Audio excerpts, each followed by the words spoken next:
What is it? Let's look at the way forward. What is the way forward for sports in Nigeria? Not football, not athletics alone, for sports generally, because it seems as though we have a long way to go in terms of sports administration in this country. Yeah, a journey of 1,000 miles begins with a step, and the first step is what we need to do is first of all, we tend to have the wrong people, manning our sport. Yeah, they come out, they flatter to deceive.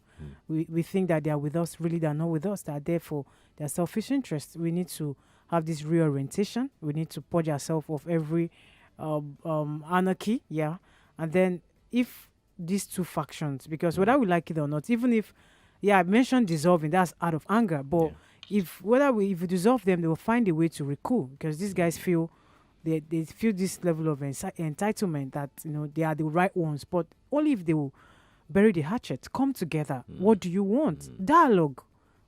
How do we take our sport forward? Because everything is administratively. If you get it right at the top, it sprinkles down to bottom. Get it right, come together, shield everything, and bury the hatchet.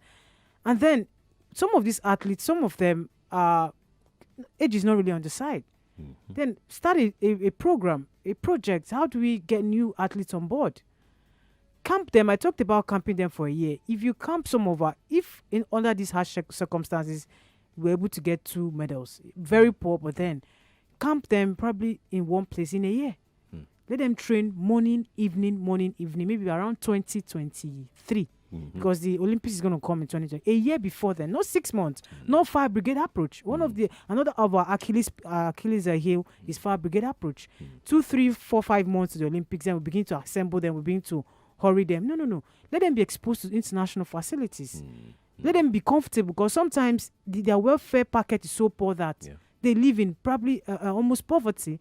The time they're using, maybe developing themselves as athletes, we see them probably going towards other, other crafts, maybe looking to make ends meet. Meanwhile, they have the talent.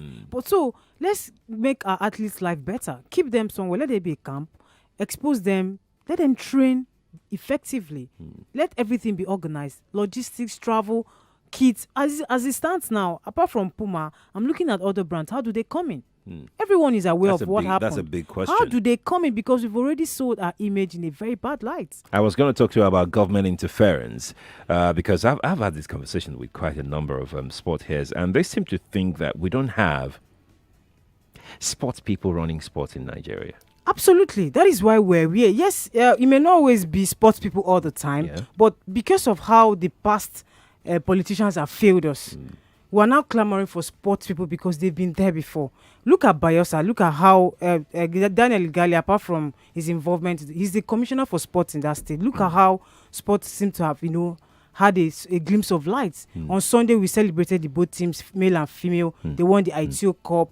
And there's something that is working there, that beginning to look to get the youth of the streets in the way of involving them in sport. So if you put the right people there, I tell you one thing, nobody's a saint, but you will always enjoy some level of progress and development because they've been there before. Someone like Daniel, he's been at the Olympics. He's got the experience. He knows what it is for athletes to be psychologically and mentally balanced to go into these games and compete, because it's not a joke. You're not going there to make up numbers.